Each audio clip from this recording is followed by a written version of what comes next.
Hello and welcome to the Functional Health Podcast with Ben Atkinson. I am delighted to be joined by Functional Medicine Practitioner, Dr. Geoff Mullan.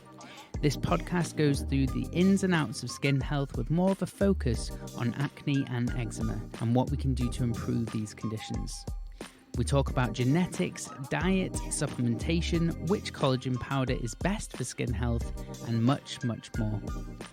If you are struggling with skin issues, want to keep your skin youthful, or know someone that does, this podcast is for you. Let's get into it. Geoff Mullan, so glad to have you on the show. Welcome.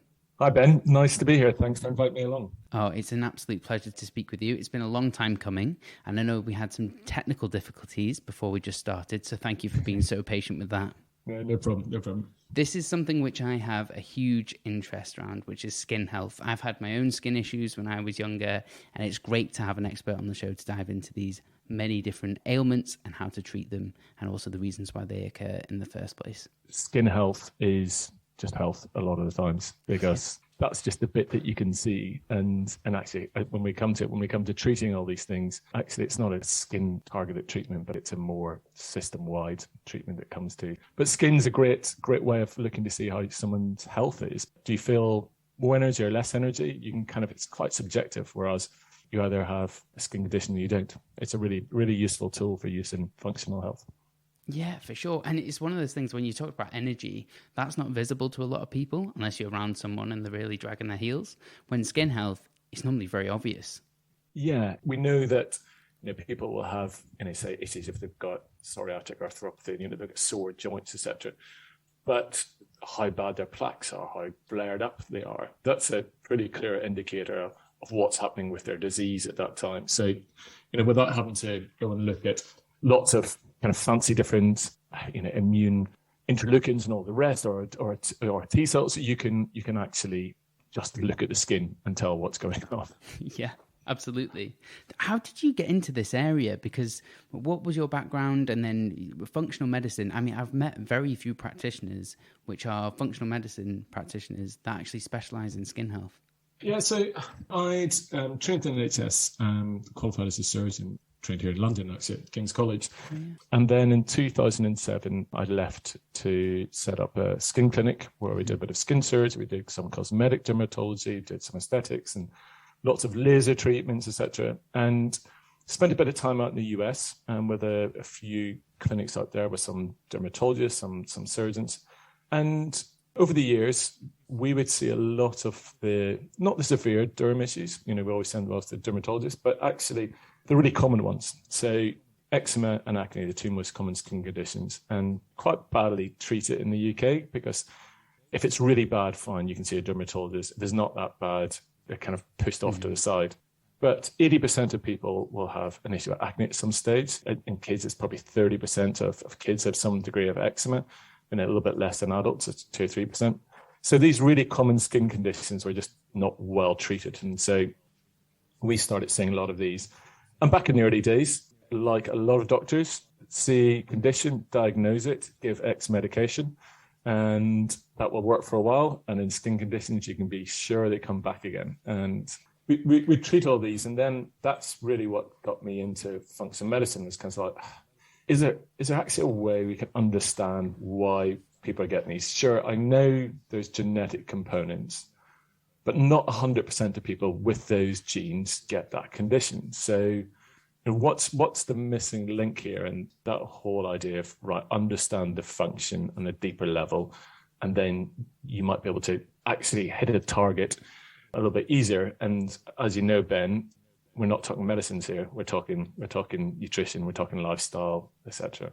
Yeah, 100%. I mean, that is fascinating. Eczema and acne, as well as other conditions, but they are so common. Like, everyone knows someone who's experienced these things. For me, like when I was younger, acne was something I suffered with, and I don't use that term lightly.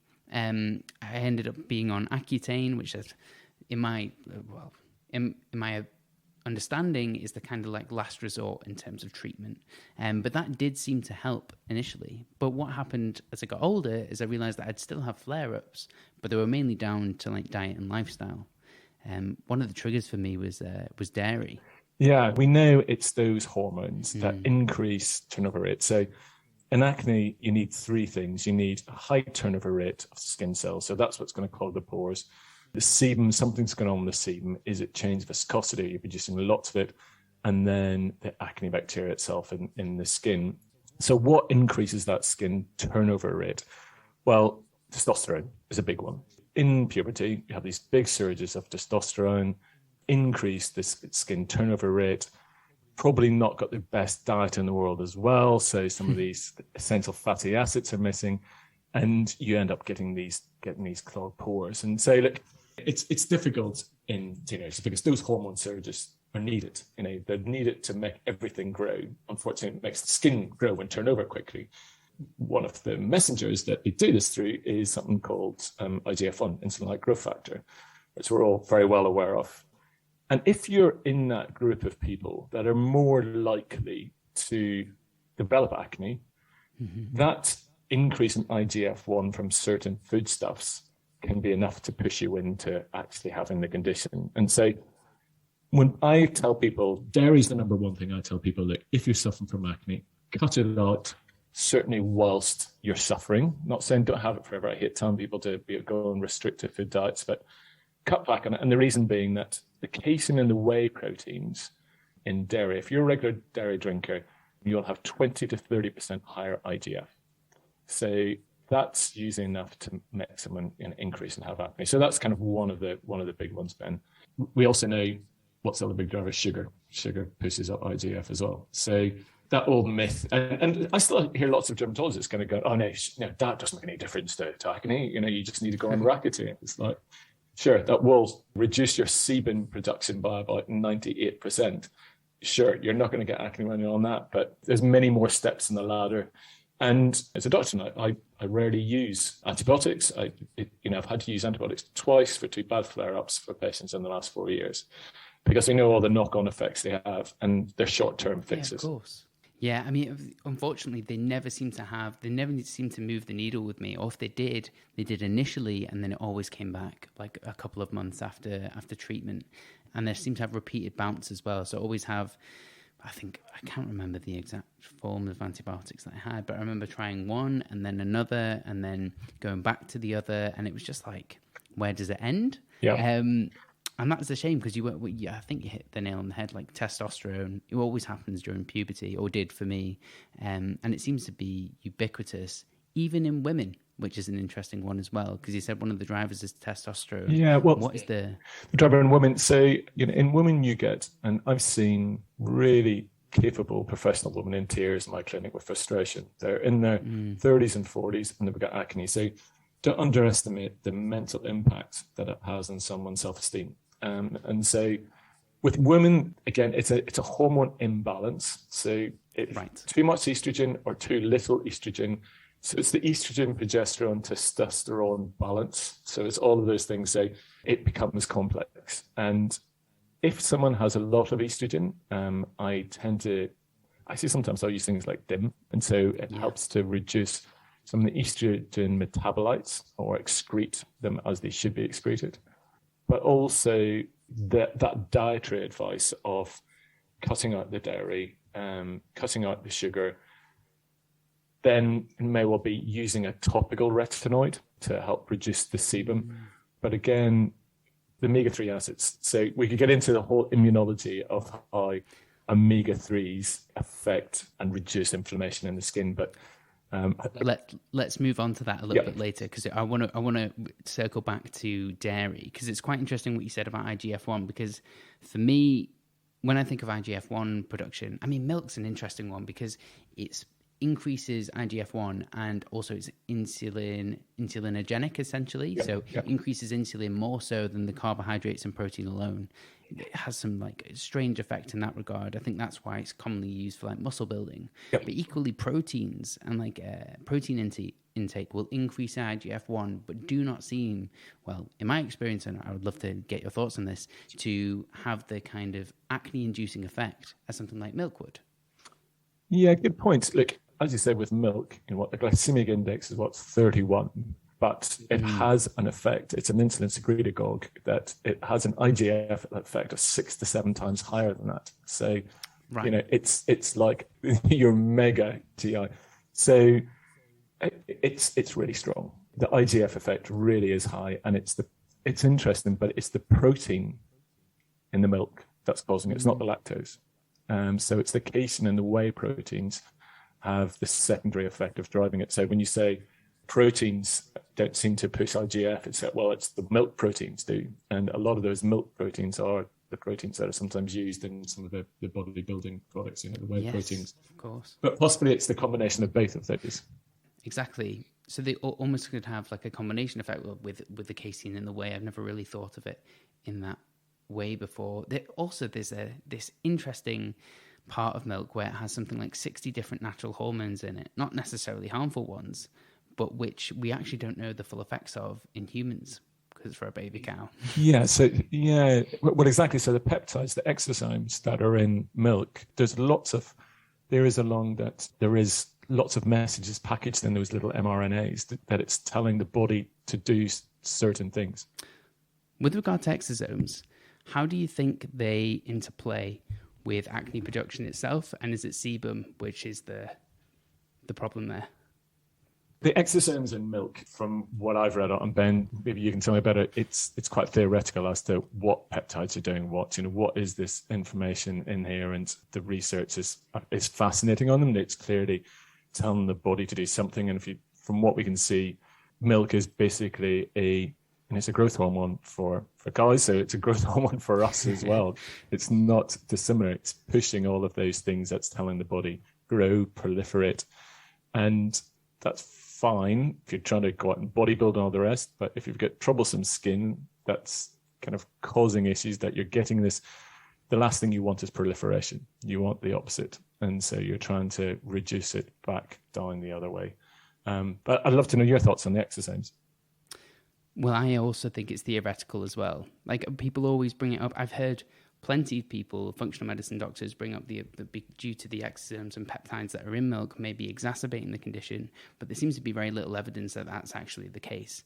And it seems to be more the fact that you get this whey in casein potentially being anti-inflammatory, which is causing these flare-ups more so than anything else. Yeah, and I think the evidence on that is pretty good. I've certainly read a few papers which have measured it pretty well, and they know the function. When they looked at it, it was between 20 to 30% higher IGF in people who are regular dairy drinkers.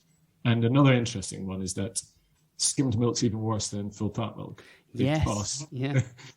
Because I don't know if you remember, I'm a little bit older than you, I am a bit older than you. It's that skimmed milk used to have that kind of pale bluish colour.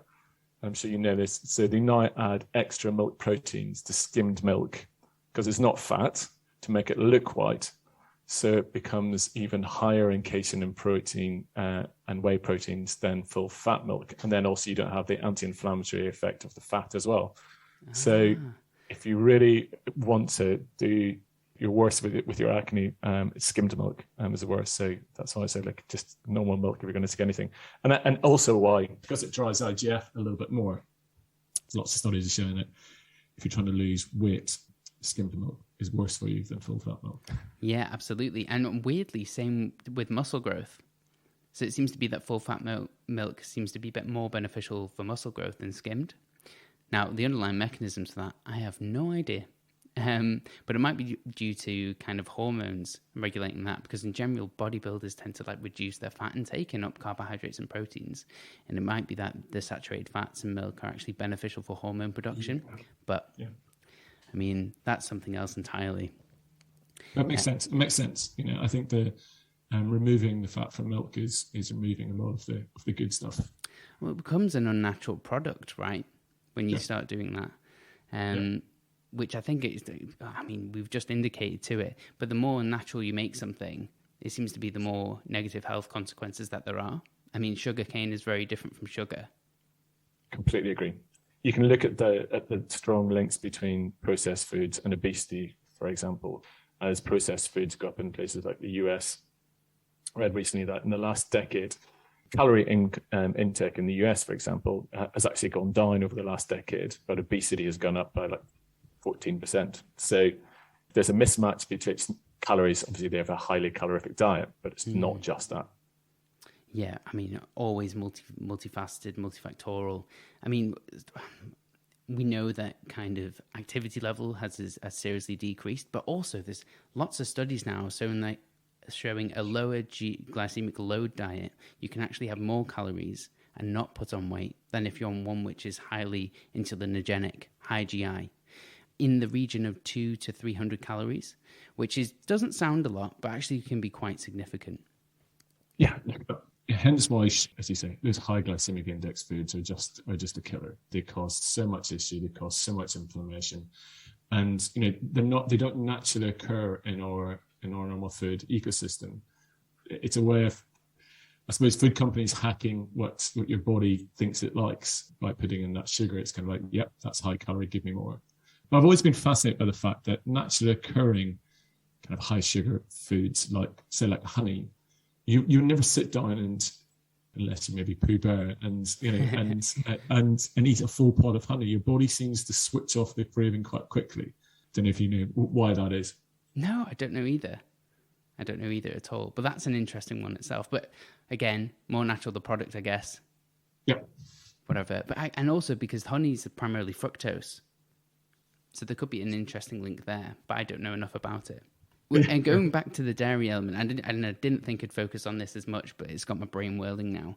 I actually don't seem to get breakouts, and this seems to be for people that I know who suffered from acne anywhere near to the same extent or at all with sheep and goat's milk.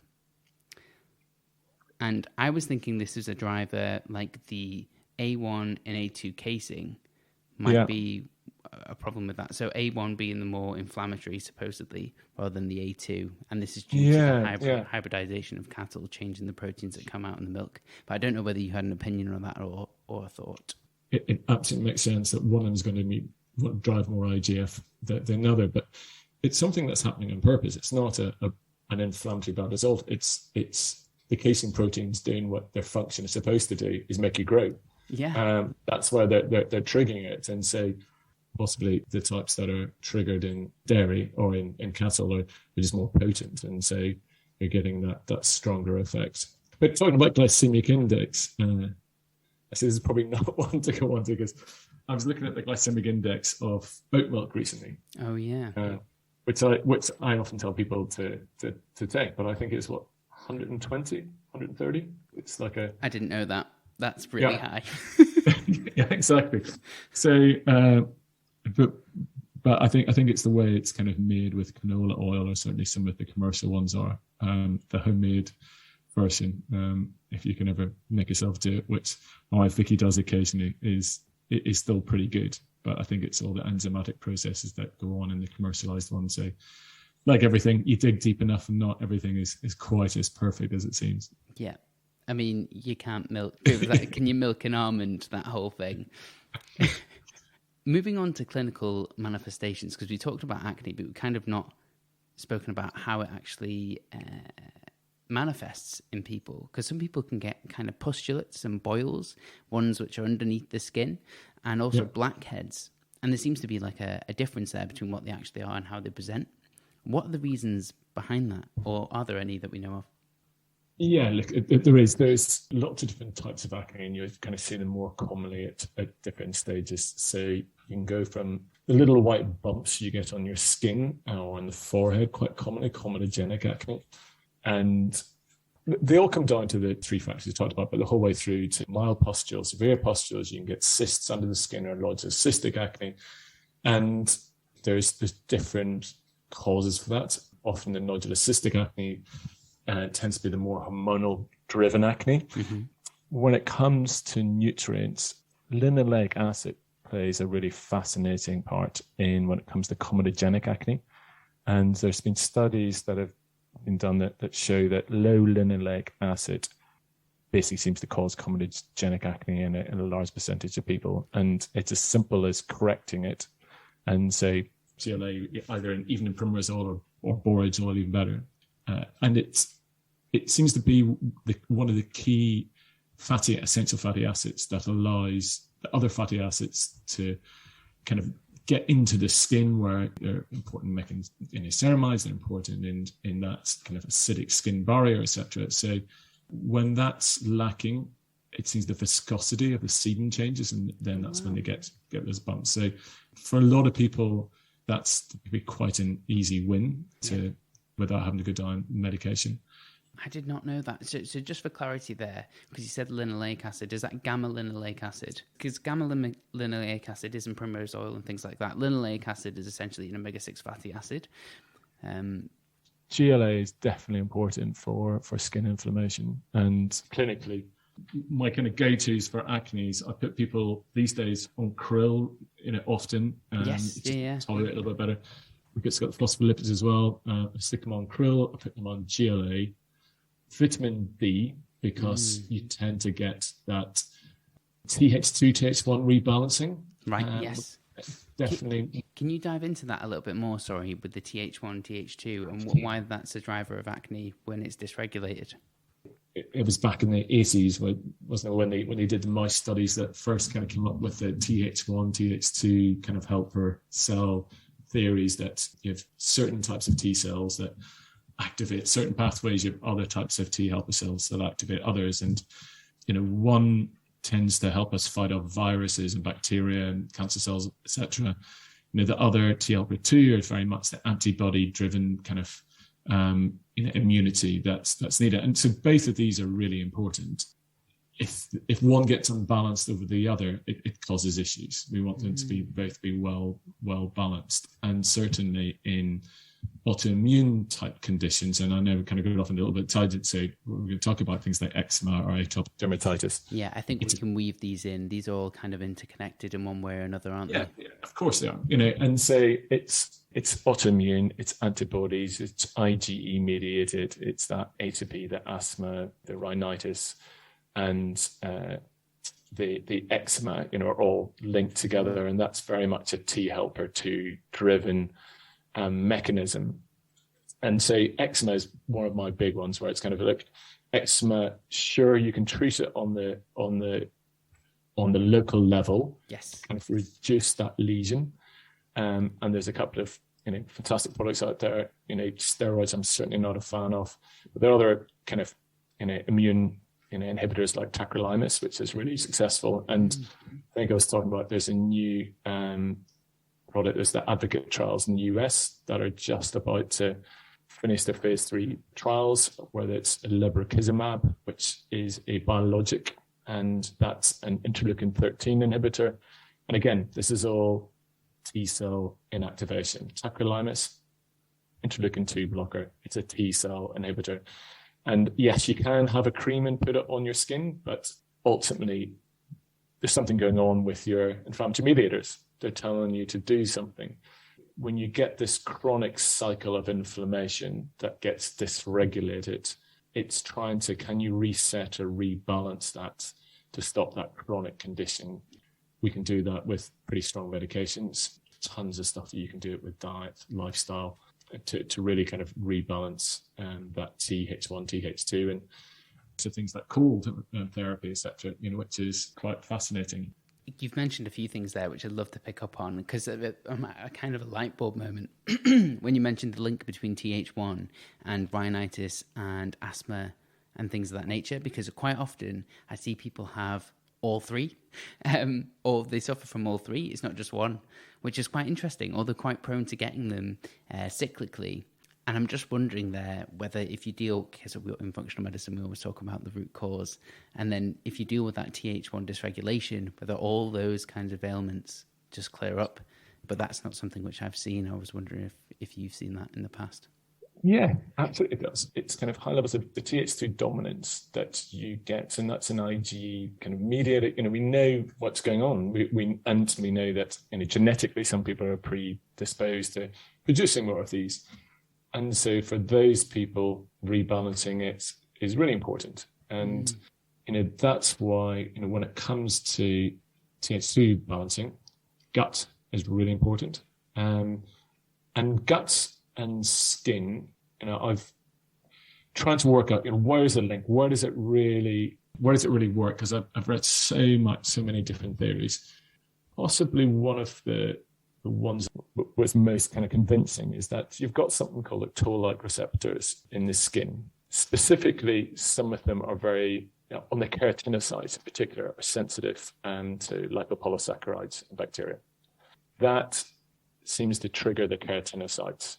So there is a clear link as to gut issues, leaky gut, or whatever you want to call it, but certainly that presence of LPS, which we can measure in the blood, triggering these keratinocytes, and they go off in their inflammatory crazy cascade afterwards. And that's activating that T helper 2 side. There's no single root cause, is there? And but we know where we like to start a lot of the times in functional health. If you've got an unhappy gut, you're going to have unhappy skin as well. In a number of patients I've seen, like who have gluten issues, and I'm going, those really bad spots you get on your bottom, dermatitis herpetiform. To clear those up, you just stop eating gluten. You don't touch your skin at all. They're like, oh yeah, so there is a link. It's like, yeah, of course there's a link. I think the gut skin axis is so fascinating because I've heard that people always talk about, like, if you have a skin issue, it's a gut issue. Like, don't touch your skin until you've sorted that out, because then you don't know what's driving it.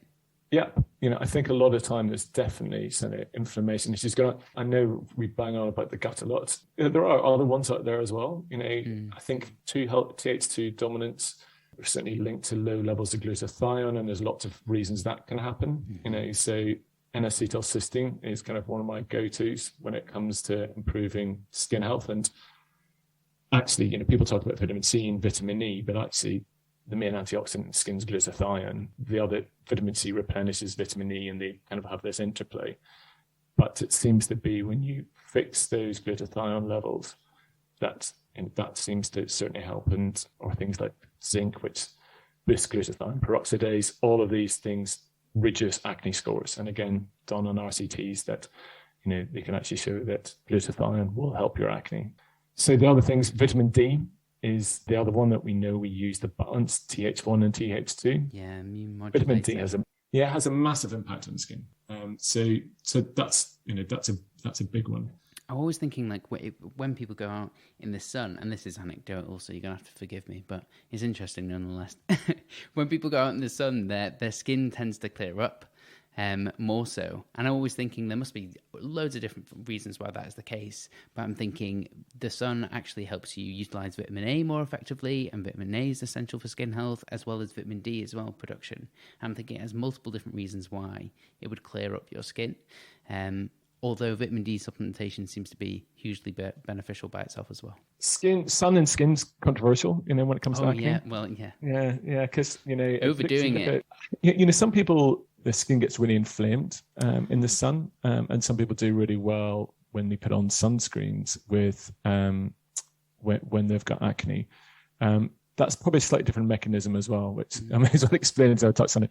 When you wear a UV, one of the reasons your skin feels so soft is that because you're blocking out the UV light, your skin, so the dead skin layer is called the stratum corneum, it doesn't get as thick. And so you end up with this thinner dead skin layer. So, think of the ladies with the leathery skin in Benidorm, with that crocodile skin. Yeah. When you wear a sunscreen, it's the exact opposite. So you have this really thin skin. So there's quite a significant cosmetic benefit. And it's probably that thinner stratum corneum is one of the benefits of UV. But as you say, more vitamin A, more vitamin D will help. But on balance, I'd say a lot of people's skin, I would say, I don't know the actual figures, but there's a real split between people whose skin gets worse in the sun. Some people gets better in the sun. That makes sense. When we were talking about the vitamin D, what kind of doses are you using? And are you looking at just getting vitamin D up into the reference range? Or are you using kind of mega doses of vitamin D if the benefits go above and beyond just correcting a deficiency, if that makes sense? Cool. Well, I don't know if you'd team me up here for a plug, but it's kind of like, with human people. That's what we've been doing because I got kind of frustrated as to two things. I bang on about omega-3s and vitamin D. We started measuring them So we send them off. We measure kind of the basic ones that are important, and it's fascinating. 98% of the omega-3s that we've measured have come back as low, but sometimes people need to see the number to believe it. So with vitamin D, again, looked at all the literature on this, and actually one of the most convincing ones that I had was that athletes continue to improve in performance up to a level of 80 nanomoles per litre. So you're still getting benefit, and sure, you're not deficient. The normal reference range in the UK is 50, but that 50 to 80 is kind of, well, why wouldn't I just boost it a little bit more, have a little bit more energy?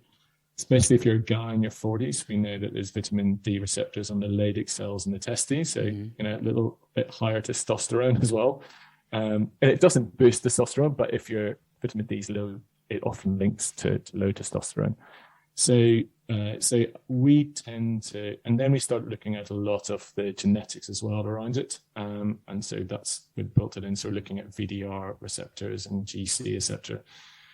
So by the time you kind of go, right, well, look, the average level should be 80, but those people with some of the genetic variations, they should probably be a little bit higher. Right, so should we test everybody? Well, actually, if you keep everybody between 100 and 150, you're safe. But I always pretty clear with people that if you are running at those levels, it's really important to have K2 in there as well. And there's different types of K2s. There's the natural MK7 K2 is what we use, and the reason, just for listeners, that we say that high levels of vitamin D will drive calcium into your arteries. You'll calcify your arteries. K2 pushes it into the bones where it should be, and so hence why there was even some studies that high dose vitamin D can increase fractures, but you add in the K2 and actually get the health benefits from it. So, where do you like to run your vitamin D? So yeah, I am the same, 80 nanograms or a little bit higher actually is what I'll go for. I'll always have it there. But to be honest, for me to maintain that, even in summer months, is 4,000 IU of vitamin D. Which is significantly higher than the recommended daily amount that I'm meant to be taking of 400. But I cannot boost it any higher than that unless I take massive doses. So Ben, you're not alone. So we have done hundreds of vitamin D tests, and 4,000 units is pretty much the happy medium to get you into that zone. And we started off, we used to alter it by weight and all the rest, and a 90 kilogram man and a 70 kilogram woman appear to pretty much end up in the same place when they both take 4,000 units. So, and we often will give it with like an omega-3 or a krill, so try to help that fat absorption a bit better. As before meals is always good. Yeah, absolutely. And definitely with the K2, the K2 is really interesting because a lot of people, like I've spoken to some of my friends and some nutritionists, which promote plant-based diets. I say plant-based, vegetarian or vegan diets. And the issue there is that you are getting vitamin K1, but not necessarily K2. And K1 is essential. I mean, you know this already, but for everyone who's listening, like it helps with clotting, but will not help with the deposition of the calcium back into the bones. And that is something which I think is not really widely known, but should be if you're taking high doses of vitamin D.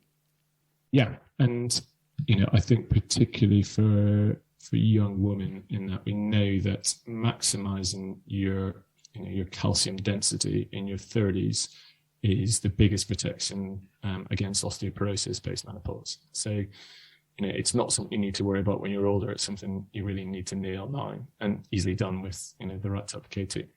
Yeah, 100%. But can't you make K2 from natto? Yes. Yeah, you absolutely can. And that was something I was just going to mention. So that you can ferment. So all fermented foods, if they're live, they should have some level of K2 within them. However, I don't actually know if it's MK7. But I need to check. Because there's loads of different types of K2, MK4, MK7. I think it's like MK11. I'm gonna stop there because I'm gonna forget the others. But I'm wondering what forms would be in the fermented food products compared to like what you'd find in eggs, which would be a mixture. And I will link to that in the show notes, because that could be interesting for some people. But natto is quite interesting because you look at natto and the rates of natto ingestion, or consumption, and the rates of osteoporosis in those populations that consume natto as part of their regular diet, and it's just vastly lower than westernized populations. Oh, really? Yeah. Oh, that's fantastic. Yeah. Well, really cool. I will link to that study as well. Yeah. What countries was that? Is that? I am not going to say that. I will send you the paper, because I'm absolutely sure I'll find it. I've got it saved in my OneNote. Yeah, and what I do know, it's kind of like a lot of conditions. It's not about getting to the cliff edge before you start doing something about it. It's just making sure you don't get there in the first place. And osteoporosis is an easy one. And vitamin D3 with K2, as I agree, 4,000 units is pretty much the sweet spot. Certainly, if you live in the northern hemisphere, we use much higher doses to correct people, but that's the maintenance that most people seem to sit in that kind of sweet zone. Yeah, and not to focus on this too much, because I think we've it's nice to focus on it a little bit, because it shows that vitamin D also not only beneficial for skin health, but also protects you in a lot of other ways as well. But you just need to come and measure. Yeah, that's it. Just need to constantly be talking to human people.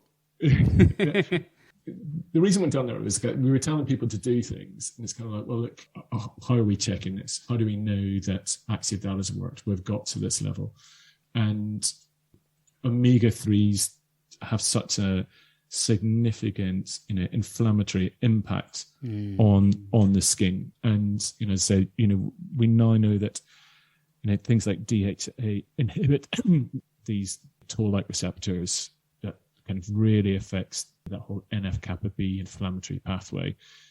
That's the real mechanism as to how they affect eczema, how they affect psoriasis, how they affect acne. Did you say the DHA or the EPA? It's the DHA seems to be the one that has the mechanism. I have to check with EPA as well, but it seems to be was always DHA. Yeah, fascinating. I wasn't sure. We should talk about, like I say, omega-3s a little bit, in that, that difference between short-chain omega-3s and long-chain omega-3s, which, completely different. When people talk about omega-3s from flaxseed and chia, it's a lovely idea, but, we know that conversion rate to the stuff that we as humans can use is a bit pathetic. Yeah, for sure. And it varies massively. My conversion is awful genetically. Oh, really? Well, I think most people, on average, they said it was 5%. Yeah. But chickens are very good at it. So feed your chickens the flaxseed, then eat their eggs. And if any of my friends are listening, they've probably heard me bang on about this so many times. So average eggs today have about 5 milligrams of omega-3, but if you feed them flaxseed, or you can now, some of the big supermarkets have omega fortified eggs, it's up to 150, 200 milligrams. What a nice way to... Yeah. You're not a big fan of fish oils, then get the right type of eggs, or if you're lucky enough to have space for your own chickens, feed them flax, and they'll convert the short chain stuff into stuff that you can use. Yeah, or eat oily fish. I mean, I found even just making sure I have oily fish, it has to be 3 times a week actually for me to maintain. I know some people say 2, but I can't seem to do that in terms of omega-3 index. What have you got yours down to? Oh, I can't remember now. It's been a while since I tested it. But when I was testing it regularly, my omega-3 index was, I'm not going to say, but if people are interested, I can actually put a screenshot in the show notes, because that'll be interesting for people. But it was, I remember looking at it and tracking it over time, and it was rubbish at one point. Just terrible. And I was like, I'm eating fish. I eat fish every week, but it was only once. And I needed to up it significantly. And actually, salmon, EPA and DHA wise, actually isn't anywhere near as high as something like sardines or mackerel. So that change as well made a significant impact. Yeah, mine was pretty high when I first measured it. And I think mine was about 11.2. Yeah, that is high. But actually, it was nowhere near as high as most of the people we measure. And so I think that average is about 12.4.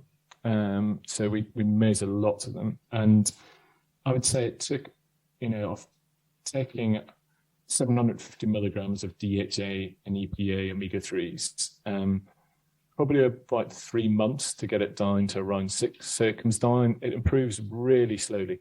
Oh, are we talking about the omega-6 to omega-3 ratio here? Or... Yes. Yeah, okay. Yeah, so like tweaking the diet and, taking a good quality, eating fish and all the rest. So I find that most people it takes them 3 to 4 months getting it down into healthy levels. And it's very rare to find the person who's already got pretty healthy levels already. But it makes your skin good, improves your exercise recovery, gray matter in the brain. What's it? 30% of it makes up. It's a fascinating molecule that clearly we humans need it for good health. Yeah, absolutely. In terms of skin health, I know it has an anti-inflammatory component, which many people will be familiar with, but it seems to be systemic. How does it affect skin health in particular? So if you're looking at skin, and maybe touch on things like eczema a little bit. For sure. So if you're looking at you've got the stratum corneum, the barrier, you've got the extracellular lipid matrix. So you can see where we're going with that one. And then you've got the third area, and this is the genetic component when it comes to things like eczema, and that's the keratin fibrils, which are aggregated by something called filaggrin.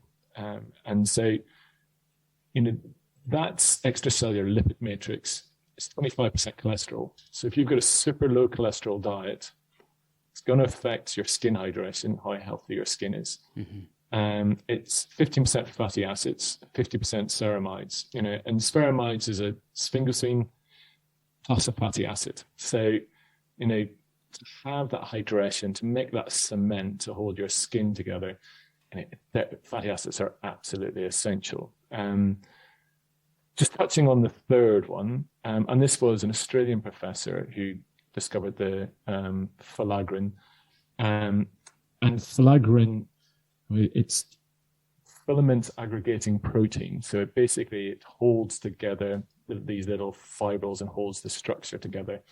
And we know there's different genetic variations of these that are linked to eczema, but not everyone. So if you've got, I suppose, one of the variations, you've got 47% of people with eczema have it, but not everyone with that gene has eczema. So as we talked before, Ben, just because you have a gene doesn't mean you get it. It means your risk factors are changed a little bit, and so you might need to be a little bit more careful with some things that you do. But filaggrin is absolutely essential. It's also broken down into something called natural moisturizing factor as well. So all of these things together, you've got to think, what's making up the cement to make my skin healthy in the first place? So we've got the immune regulation on one side, then you've got the structure in the other, and you've got to remember, the skin's a massive organ. If you, we talking about is that being the biggest organ in the body, and it's got a high turnover rate. So your macros are really important. Skin's 75 kilogram mass, probably about 3.5 to 4 kilograms. So it's a heart's 400 grams. Mm-hmm. So the energy that's going to use, the basic protein structures it needs. When we think skin, sometimes we think just the face, but we gotta forget there's a lot of it. So healthy skin, yes, there are all of those essential nutrients and micros. But actually, you also need, the high protein intake is really important for good skin health as well. Yeah, protein intake is an interesting one as well, because obviously different proteins have different kind of amino acid profiles. And you got plant-based, which is like fairly lower in leucine. And we've got this resurgence of collagen supplements, which are extremely high in glycine and other amino acids as well, but primarily glycine. What do you think of that, and some of the research behind that as well?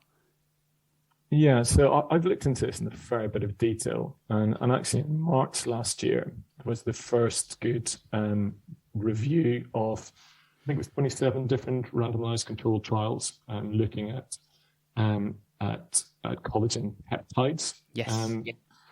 So the collagen is a massive molecule. So that would just pass through your gut without you being able to touch it.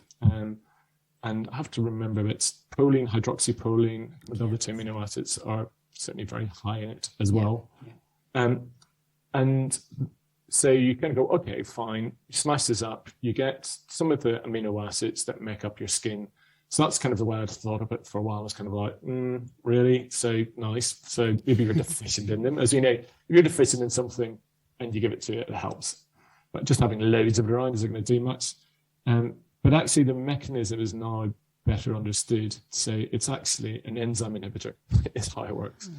So it's the bioactive peptides, the little small peptides inhibit something called MMP1 and MMP6. So these matrix metalloproteases that break down collagen in the skin. So actually what you're doing is slowing down the breakdown of your own collagen by tricking the body. It seems that they've got lots of broken fragments of collagen. And so it seems that there's a negative feedback mechanism. You stop breaking down your own collagen. The dose in the studies was really important. So if you're thinking about taking collagen peptides, for skin, it was marine collagen, not bovine collagen, which has got a slightly different makeup. It seems to be higher absorption rate, right, as well, marine? A higher absorption rate, and I think the bioactive peptides that are formed are different. Right, okay. So the bovine ones... Better tell my girlfriend. Well, the bovine ones tend to kind of have amino acid peptides that kind of derive from the bone and all the other parts, whereas the marine peptides are just from fish skin. And the studies actually showed that also for joint pain, that because it's the same MMP enzymes that are munching away at the collagens in your cartilage, that are causing, say, at 10 grams after 4 weeks, they showed there was a significant reduction in joint pain. A dose for skin, you need 7 grams a day. So a few capsules aren't going to do it. So hence why if you're going to take collagen, take it as a powder, mix it in your smoothie, whatever. Reduces fine lines and wrinkles, improves hydration in the skin as well. So yeah, for a long time, very skeptical about collagen peptides. And again, I'll give you that paper, which kind of brings it all those papers together. So yeah, evidence is pretty strong for collagen. That'd be great. I'll link to that. Quick pause. We're thrilled to say that our sponsor for this podcast today is Human People. Human People is a personalised health platform set up by functionally trained doctors and nutritionists right here in the UK, and they're on a mission to give you a healthier, longer and more productive life. When we start to feel a bit tired, get aches, pains or brain fog, it can be a challenge to work out the root cause of that problem and how we can solve it. Well, Human People are offering a solution. They empower you to better understand your health issues and use AI technology to provide clear, actionable steps to help you meet your goals. Choose between blood, DNA, and gut tests to look for common nutritional deficiencies and important gene SNPs, and get your personalized recommendations reviewed by a doctor, and all for less than a price of your daily coffee. The quality of their supplements is excellent, and their recyclable packs means no more plastic bottles filling up your cupboard. Better for you, better for the planet. Head over to humanpeople.co/functionalhealth and use code functionalhealth, all one word, at checkout to get 10% off any of their tests. And if you purchase any of their bundles, you'll get 6 months of a high-quality omega-3 supplement absolutely free. Feel better, live healthier, and start your journey today at humanpeople.co/functionalhealth. Back to the show. Interestingly, because people use different collagens for different ailments, and I've seen chicken cartilage utilised for joints specifically, so I'm wondering whether that's one of the mechanisms as well, and they act on a different metalloprotease. Because I know people look at, and this is not my field, but like different types of collagen type 1, 2, 3, 5, 10 seems to be fairly, what's the word? People use them the most. Yeah, exactly. So it depends kind of really what you're targeting. I'll have to check about whether it's bovine for joints as well as not, but I know that certainly a lot of the studies were certainly done with marine collagen. But actually one of my bugbears, and actually we touched on this earlier when it came to giving any support in the nutritional supplement, is first of all, should I take it or not? Does science add up? The second one is, what's the dose? It's so often you kind of go, hey, take a couple of collagen pills. It's like there is zero evidence that a low dose collagen peptide has those inhibitory properties. If you're going to go down that route, at least make sure you kind of get a dose that's got some scientific evidence behind it. Yes, of course, yeah. And there are lots of supplements out there which I think are significantly underdosed and cost an absolute bomb, but they've got wonderful packaging. Yeah. No, I agree. Actually, something we were talking about before the show, and that was, I've been using in skin for a while, and things like resveratrol. Yes. Yeah, I mean, this is fascinating, something that I've never heard anyone else use before. So, yeah, please dive into that. Well, resveratrol was kind of, I'm sure it was kind of sent red wine sales through the roof. And kind of this is the reason for the French paradox that, the 0.9 milligrams in a glass of red wine is having this effect. It's kind of wishful thinking. However, it doesn't stop me drinking it. No, exactly. You know that you're topping it up, and you're helping. You're helping that little bit. That's extra. what I tell myself. Yeah. But certainly all the kind of research done with resveratrol, like it's an antioxidant, it's kind of like fine, but can that really be the reason why? A lot of clinical studies show that it does improve the appearance of the skin. It works on mTOR, it works on AMPK. In it as well, quite significant impact, and obviously that has a big impact on the skin as well. So actually, is the mechanism that we were thinking resveratrol was so helpful? Actually, it's great it was, but did we kind of get that all a bit back to front? Right. Okay. So what's the mechanism behind that? Why is resveratrol helpful? I mean, everyone knows it's an antioxidant, anti-inflammatory, but I assume it has effects on the inflammation within the skin, or is it doing something else entirely? mTOR, when you increase mTOR, obviously it's going to increase muscle and fat. Yes. This is where our old friend IGF-1 comes back again. Right, yeah. So inhibit mTOR, reduce IGF-1. So that's kind of one of the mechanisms. How do you inhibit mTOR and increase AMPK? So resveratrol, we know has its mechanisms of inhibiting mTOR activation. So why is mTOR such a problem in that regard? I mean, let's relate that to eczema and acne. So I think probably more so for acne, in that high mTOR activation is driving IGF-1, and so IGF-1 is the link really. If you can get that IGF-1 down, you're stopping that significant skin turnover, then you're helping, you're not clogging up the pores as much. Obviously, skin is a big target of longevity as well, old looking skin as well. It can down a whole other route of looking at things like X differentiation and having these senescent cells that are sitting in the skin, secreting things that they probably shouldn't do. They're not behaving healthily like normal skin cells. Can we help stop that or even reduce that? So kind of thinking forward into the future, I think there's these longevity molecules that people are targeting at the moment certainly have their place in the skin, because if we are going to live longer, it might feel great, but I'm not sure you want to look like a 130-year-old on the outside. That's it. I'm not saying this is for the vain people, but it is something that affects how you feel. It affects your self-esteem, affects you look in the mirror. And it's not that people want to look younger. I think people want to look healthy. Yes, absolutely right. Absolutely right. And it does affect people's self-esteem. And, especially we've touched upon acne and we've kind of focused on that actually. It's something which does affect people in their youth primarily. I mean, it can affect older adults and certainly does. But that's the time where you kind of want to be confident in yourself, and people can just feel awful about they don't want to see people. I remember, right, I'm going to give you my anecdote now. I remember having a severe breakout one time and just not wanting to go into school. This is probably when I was like 15. But it's that bad that I didn't want anyone else to see me.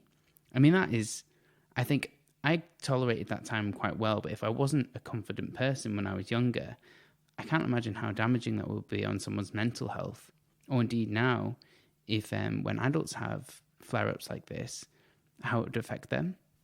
Yeah, so look, it has enormous mental impact, and I think it's at a time of life, as you say, that your self-esteem, you're still finding yourself. You're not that solid adult. You know who you are, probably under a microscope a lot. At the same time, it's the time when you're looking for a boyfriend or girlfriend, and so it's there's lots of things going on at that time, and so the adolescent one is obviously the big one.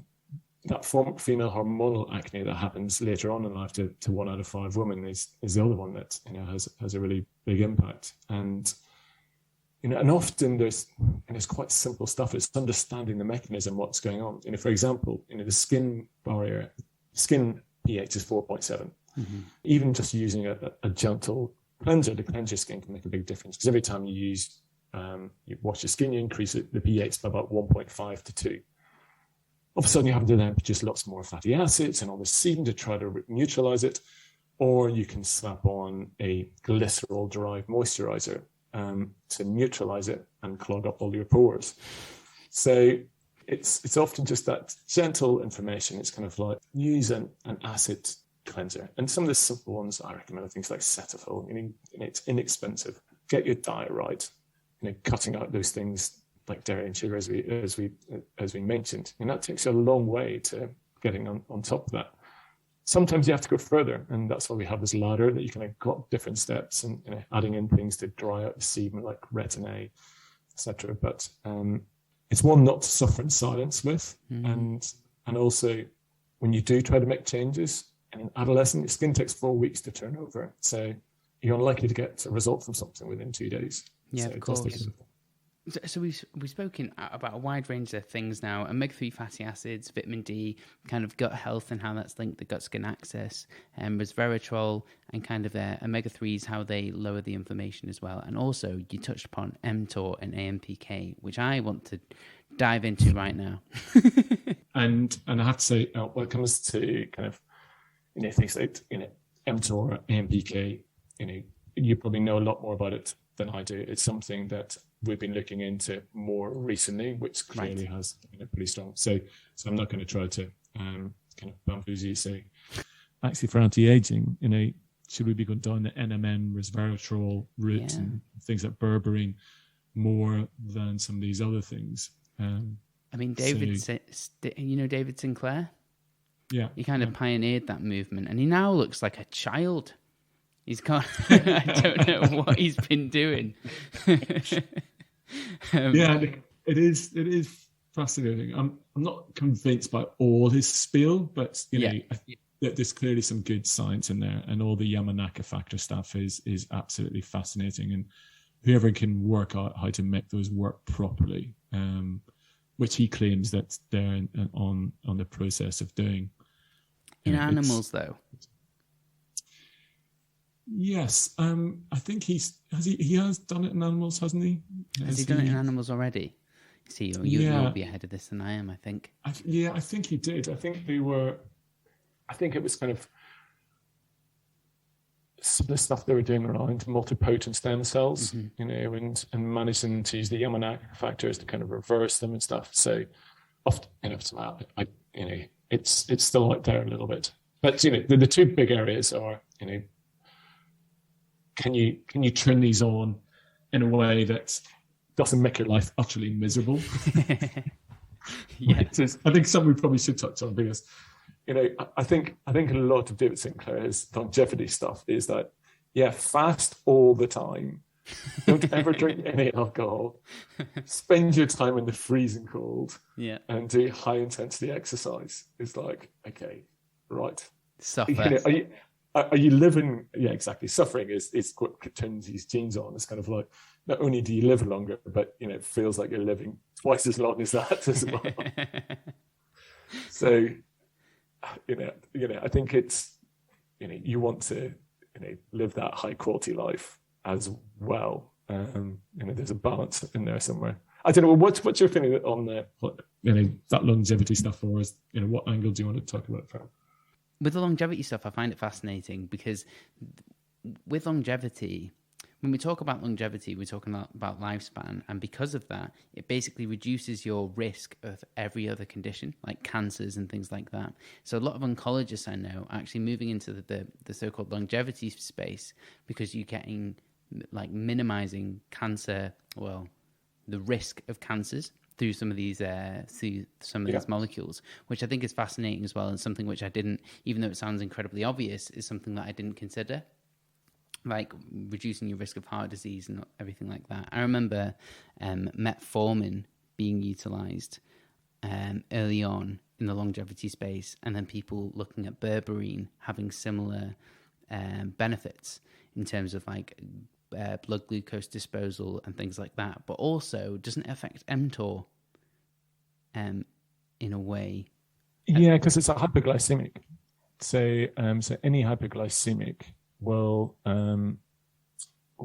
inhibit mTOR. So basically, mTOR is the detector. When there's lots of nutrients around, it fires up. When it's low. So I think that's one of the mechanisms. Isn't that it's a sensible?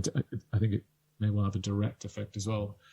And I think metformin and berberine, there's some trials that have shown they have very similar effects. It can be that potent. So much so that when I give people berberine, and I often say, look, if you're having a big gym day, you probably don't want to be taking berberine because you might find you're just a bit low in energy on those days. Yeah, for sure. I understand that. And it's definitely useful in terms of if people are taking. I always think if someone's going out, it's not something that you should necessarily do. But if you're going out with friends and you're having a high glycemic meal, bowl of pasta, a pizza in the evening for like a treat, when maybe you haven't worked out that day, although I hope you have, or moved very much and you have an office job, it can be very helpful in those circumstances because otherwise you get huge deviations in blood glucose, and because it's later in the day, they seem to last way longer. So the AUC, the area under the curve, if you wear a CGM, continuous blood glucose monitor, using lots of acronyms here, is so much greater later in the day than if you had that meal earlier in the day. And that's something which people don't consider as well. And that's when something like berberine can be vastly beneficial in those circumstances, even in someone that's healthy. Ben, did you use berberine? If you do, what type of doses do you use? I did use berberine. I don't anymore. I tried a few different types. I used bitter melon as another component, but berberine, I think I used 500 milligrams from memory, so like a pretty significant dose. But I know some people. I remember someone. This is slightly irrelevant. Using something for SIBO, and it was in like the 4,500 milligram dosage, and I was like, that is incredibly high. But I don't know what you think. Yeah, look, we have used, SIBO at, 1 gram before each meal for when we're treating SIBO. And actually, that was one we haven't even touched on, is the link between SIBO and rosacea. And so when in our clinic, when we've treated lots of people. Hang on, rosacea. Let's just define that first before jumping into it. Sure. So rosacea is that red butterfly pattern that you see across the nose and cheeks, sometimes a little bit on the chin and on the forehead. And it's a vascular redness on the skin, and it's a chronic condition that we struggle to understand the cause of it. Endemic in the UK, as many as 70% of Caucasians have a degree of rosacea, and often they're like, oh, it's nothing to do with food, but wine makes it worse, and spicy food, and you're like, okay, so is that not food then? And they're like, what? No, but that's different. It's like, yeah, of course, there's a big gut skin link, and after years, and this is kind of actually one of the conditions that drew me into kind of functional skin health, was that you would laser some patients, it would go away for a year. You would laser other patients, and it would come back within a month. And you're kind of, well, these are clearly two different patient groups. And actually, redness in skin, these kind of neovascularization, these new vessels, well, surely that's, it must be some type of reaction going on. You can treat it with topical antibiotics, things like ivermectin, helps reduce it really, really well. So whether it's a Parasiting, some people say things like these little mites called dermadex in the skin, but not everybody with dermadex gets rosacea. So, what's driving it? And there's been quite a few clinical trials going on looking at SIBO and also patients with high amounts of H. pylori, bacteria that causes gastritis. And in one trial, I think it was 40 people they took, of the people they tested, something like 46% of them had SIBO. So they kind of got rid of the rest of the group and then treated all the SIBO patients. I think they went down the antibiotic route, the rifaximin, metronidazole route. Mm-hmm. And they had certainly a 90% plus result in getting rid of people's rosacea once they'd treated the gut. So that's phenomenal. And that's why we started doing the clinics. That's why we started doing SIBO testing, when we started looking at using herbal antibiotics as well as pharmaceutical antibiotics to treat the SIBO. And you get people, not only is the skin better, but as you know, the bloating disappears. They end up getting different clothes, and often they're kind of, will this help me lose weight? And it's kind of like, look, that's not what we're treating, but you probably end up losing weight. And once that inflammation disappears, it's much easier. If you're inflamed, it's so difficult to lose weight. So we've had some incredibly grateful people that kind of like, I want to come in here to have my skin fixed. and that's a great example of how it's so systemic. And but not all rosacea is driven by SIBO. So there's other factors. What you're seeing is an inflammation on the skin, but for some people at the moment we can work out what that is, and we can do something about it. It's fascinating to me that the gut can cause so many different skin conditions, and also leaky gut seems to be a prerequisite for lots of different autoimmune conditions as well, or certainly a factor in them. And autoimmunity is associated with lots of different skin ailments as well.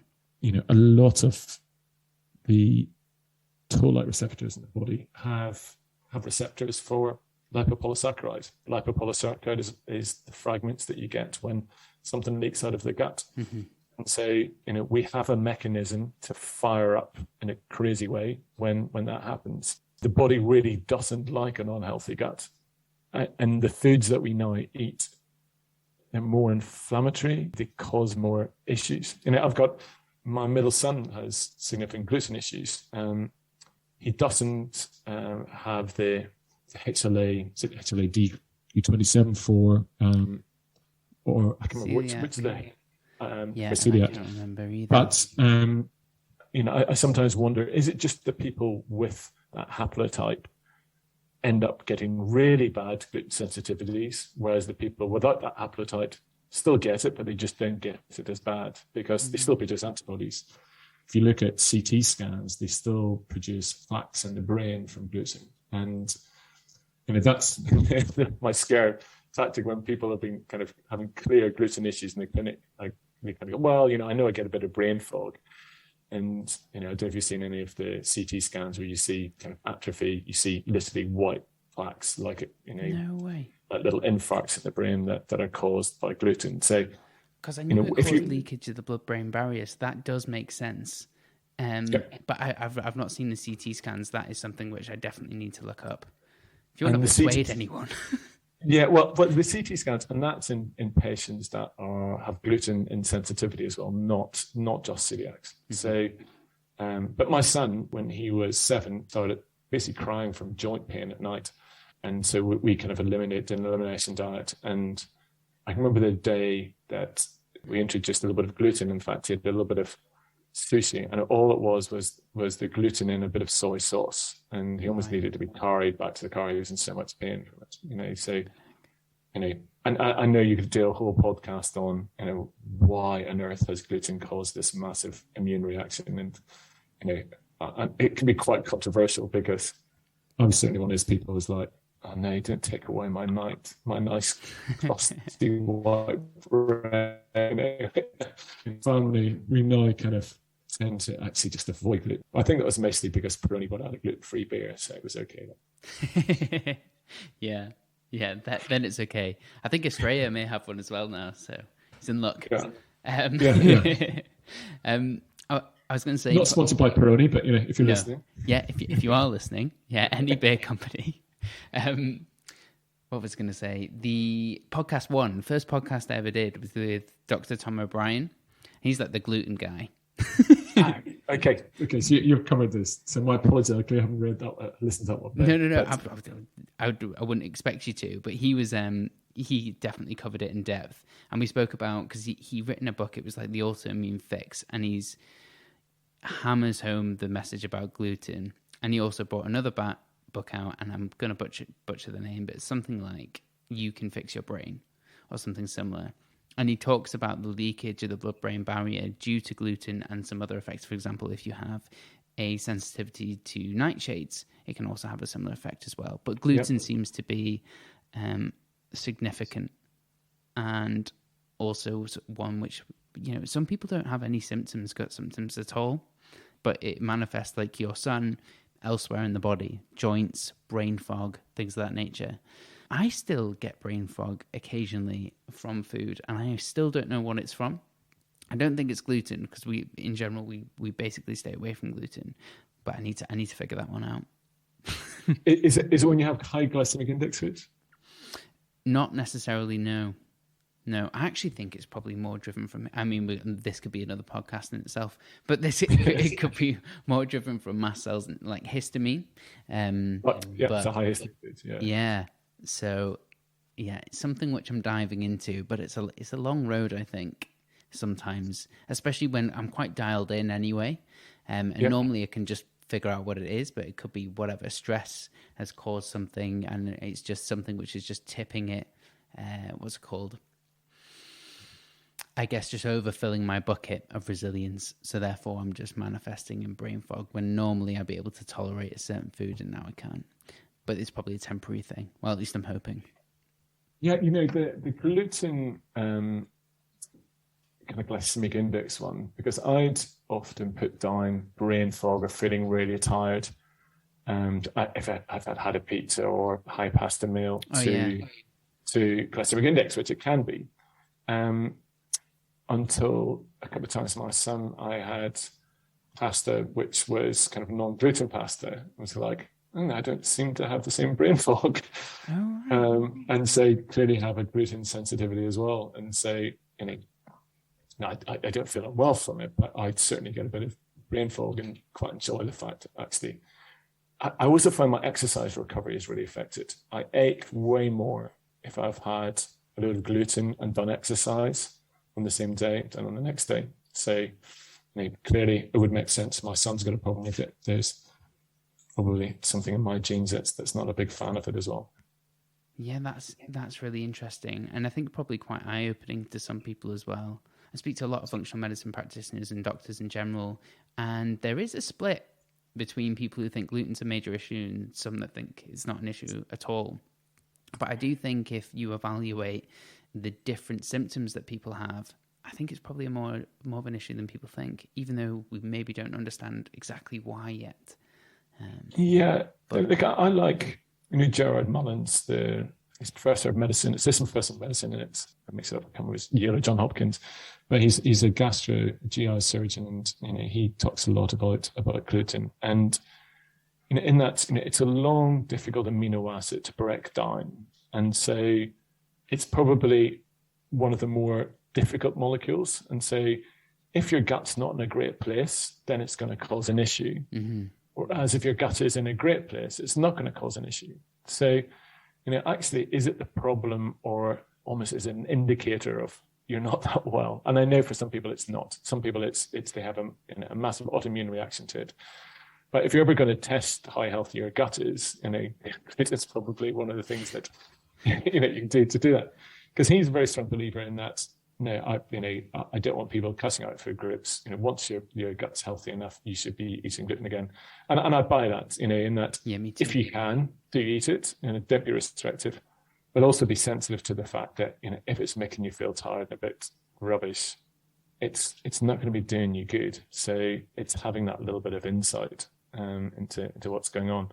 And in particular, people have no problems all their life, and all of a sudden they do have problems. What's the trigger? What's changed? Actually, is it a gut health issue? Is it damage over time as well? Like, I'm also very conscious of that it could be like small incremental damage over time, and then you've got to the stage where you have an inflammatory response, but for some people it's systemic, like joint pain, or maybe it manifests in autoimmune disease before you've even noticed anything else. Yeah, you've got to the edge of that cliff and finally... That's it.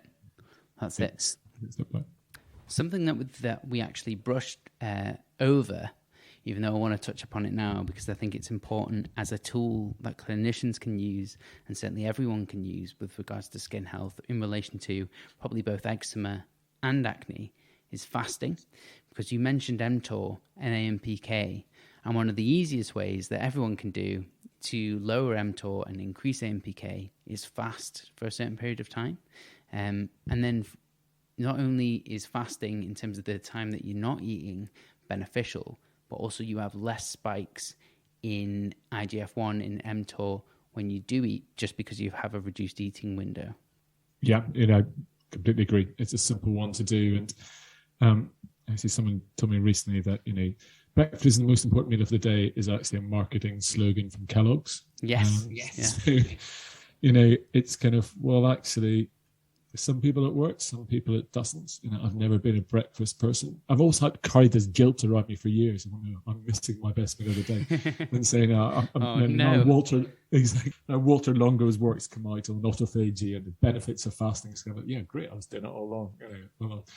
Who knows what will happen in another 10 years' time. But yeah, I think fasting's a really healthy way to kind of balance sugar. We know the long-term benefits as well. Yeah, 100%. I actually cover fasting in another podcast. If people are interested, I'll link to it in the show notes.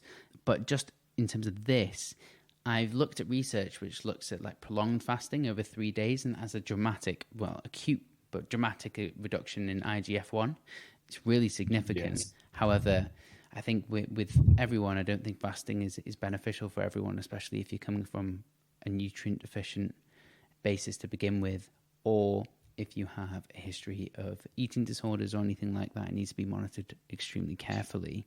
I also think for women, and this is my experience, is that if they're menstruating, it can be negative depending on what time of the month they do try and do it. They can have less energy, for example, and if it's prolonged in terms of like even a 16-8 fasting for 16 hours of the day, eating for an 8-hour eating window, they can just have dysregulated hormones.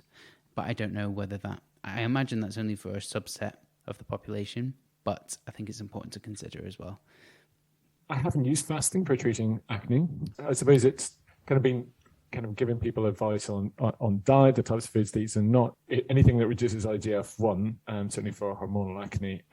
But it's interesting you talk about the hormonal ones, because we always have to be careful trying to understand in female hormonal acne, kind of what's happening. Are they kind of a time of menopause or perimenopause where the estrogen's starting to drop off, or at the period of time when actually there's a lot of estrogen dominance going on and it's normalizing those hormones, and for some people actually hormone replacement therapy is actually a big benefit, works really well. And I think that for some people the hormone dysregulation perimenopause is so significant, and that actually sometimes hormones are the only answer. And I guess it's exploring all these avenues first before you get to that point, right? Because you don't actually know what's going to be the beneficial element, or maybe you do. What's your experience? Is it normally obvious for people for your clients or patients what's going to work? I would say 90% of my patients take them off the obvious stuff, and it's dairy and sugar. And often I will say, particularly it seems to be patients with cystic acne. So like, I'm not saying never eat gluten again, but cut it for the next couple of months till we get on top of this. I always get the skincare right.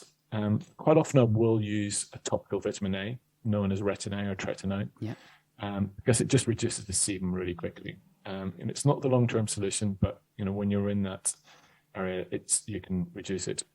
For hormonal acne, adding in DIM, adding in GLA, adding in krill oil, vitamin D, and we've measured. And I like doing this with a blood test, but actually even without a blood test, it's either going to work or it's not.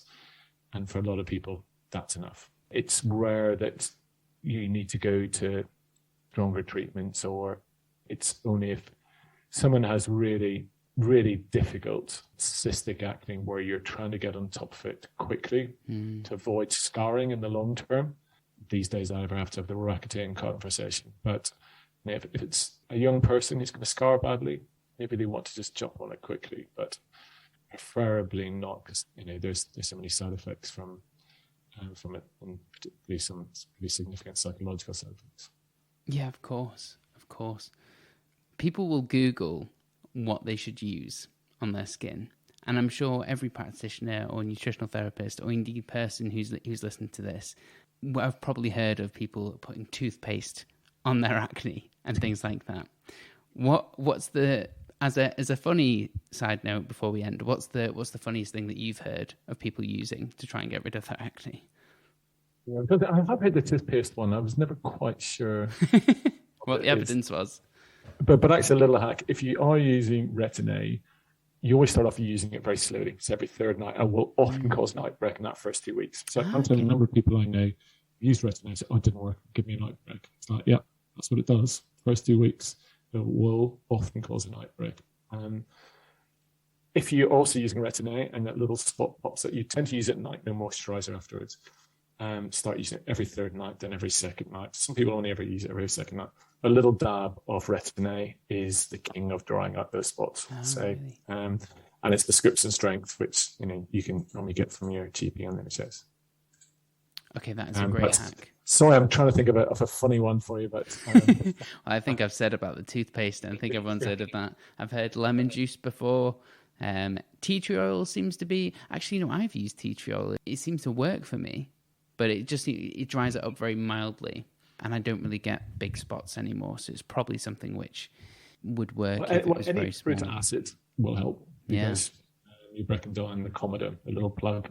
Say using glycolic or salicylic acids. Yeah, of course. It's a really nice way. That's the other thing with some people. Never scrub your skin. It just irritates it more. Something, if you get a sore, would you start attacking it? Say things like chemical exfoliants are the gentle way to kind of take away those blackheads and allow the sebum to get onto the skin. Because the problem is, once you have a comedone, you create an anaerobic environment, and the acne bacteria loves anaerobic environments, so that's where it goes crazy. Whereas if you keep an acidic environment on the skin, that stops it from overgrowing too much, because it's a normal commensal. It's on all of our skins. I mean, that's a really important point, and I don't think many people, including myself, considered that. Like, in terms of, a lot of people scrub their skin. A lot of people find, like, on packagings, when you buy a cleanser, it's like got microparticles in, or charcoal or something, and it's meant to get rid of and it's abrasive, right? But that actually can make your skin more oily over time. And like you said about the pH, that's something that I didn't consider either. So maybe just washing your skin with a gentle cleanser, or even water, would be beneficial over those things initially, and using chemicals as a way to slough off the dead skin cells and dry up the sebum. Yes, it's a gentle cleanser. So things like Cetaphil are very good for acne. We use another one. Multi-lotion cleansers are all really good. Even micellar water.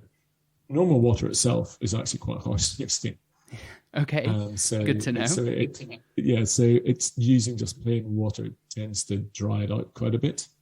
I'd say gentle cleanser is the right thing to use. But actually, gentle cleanser plus a sunscreen in it, and then using something a little bit active is kind of the basis of good anti-aging skincare as well, because protecting that DNA in those cells where you get those thymine dimers forming, which kind of messes up your DNA, is really important. So if you've got Caucasian skin, you don't have that natural protection. So a moisturizer with a little bit of SPF in it is definitely an easy way. Yeah, I turn into a tomato. So 100% agree with you on that one. Yeah. Okay, brilliant. Geoff, I've absolutely loved this conversation. It truly has been amazing. I just want to finish up with lastly, the barriers to change. And what I mean by that is, what do you find with your patients that stops them from implementing the treatments that you have? Or maybe it's lifestyle factors and things like that. Because quite often people know what to do, but don't necessarily do it. Is there anything which you found which is a key determinant of that? Yeah, and really important, because someone walks into my room, in most of the time, I can 2 minutes of sitting down, I know what the issue is going to be. I know where the problem lies, I know where the solution lies. But actually, it's okay. How do you help them affect change? Mm-hmm. And it's difficult for all of us, and it's one of the reasons that we start with human people, was because you would tell people, "Oh, look, you're going to be deficient in this and this," or let's have a look at your genes, and they would just look at you blankly. And so I realized that you've got to motivate people, and certainly I find this very much for men. We like dashboards, we like numbers, and actually it really helps behavior change in men. You kind of go, well, here's your data, here's where you are, here's where you need to be, and they're like, okay, what do I need to do? And so that next step is trying to make it easy, and that's why I'm not a nutrition professional. You are, Ben, and so I do work with Christine Bailey, who does a lot of nutrition stuff, because that whole behavior change when it comes to food, with me, has got to look, there's some kind of big macros you need to cut out, and so how can you motivate people? It's kind of trying to make it easy, and so that's why I find we can often speed things up by giving nutritional supplements. But nutritional supplements, if we go right, we're in an eczema here, it's a T helper too strong, what can we do? Can we boost the glutathione, the vitamin D and omega-3, and make it easy? That's why we kind of, again, we give these little packs, so it's all pre-packed for people, or I just give people a script and say, right, take this, this, and this, go and take this for the next 8 weeks, and making it easy. So motivate someone and make it easy.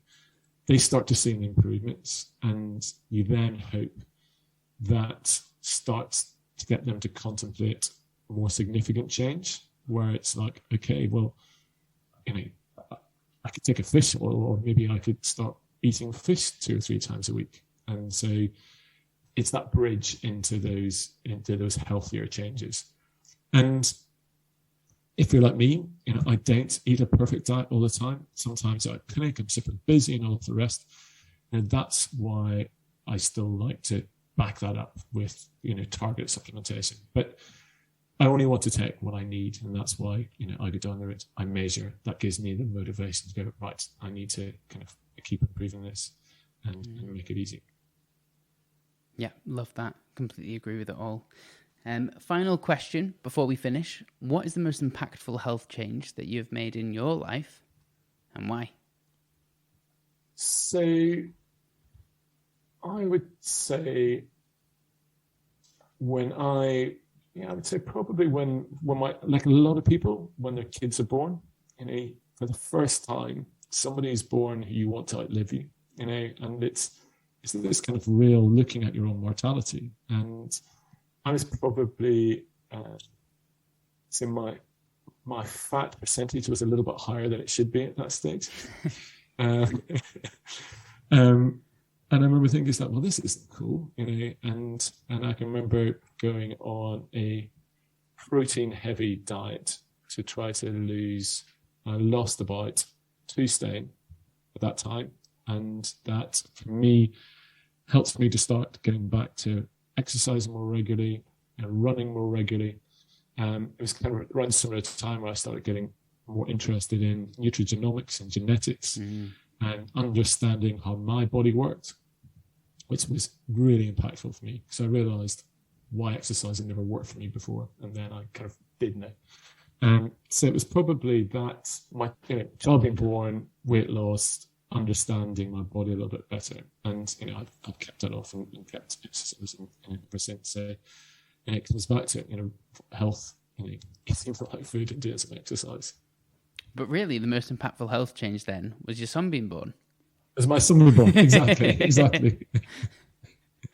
Oh, no. That was the motivating factor. To set a change, behavior change. What caused behavior change?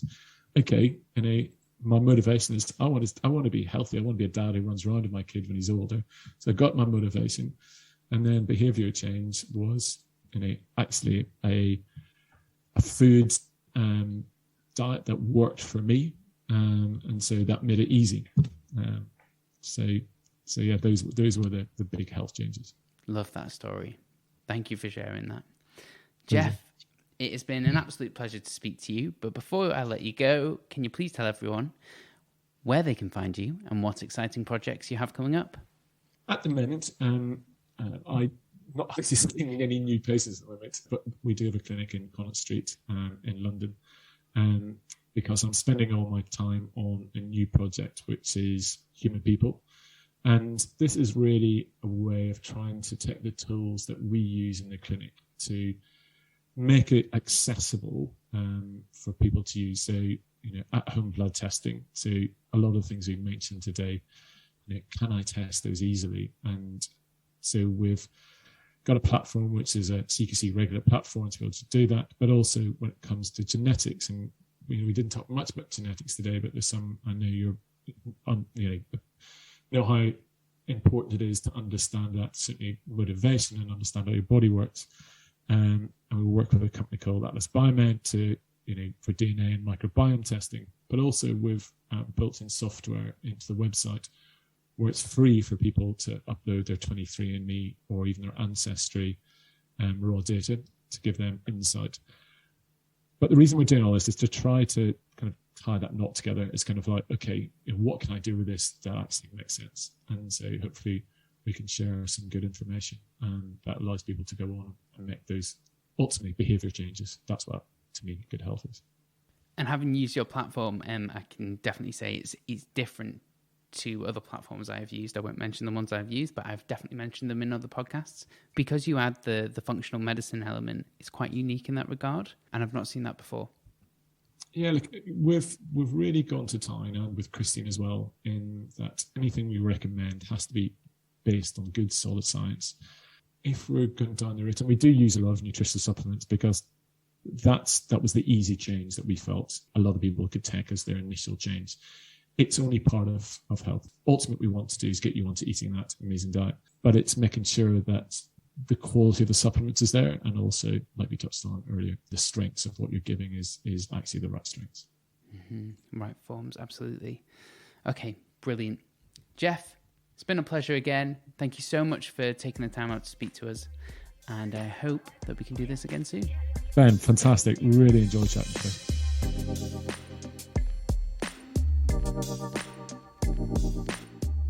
Thank you for listening to the Functional Health Podcast. You can find links to everything that we talked about today in the show notes. If you have a second, please consider leaving a 5-star rating on iTunes. It really does make a huge difference and helps get this valuable information out and reach more people. Don't forget to subscribe so you can stay up to date and know whenever I release a new episode. You can connect with us on Instagram, Facebook, or our website, and all questions are welcome. As always, thanks to Josh Aurelia for all the editing, and thank you all for your support.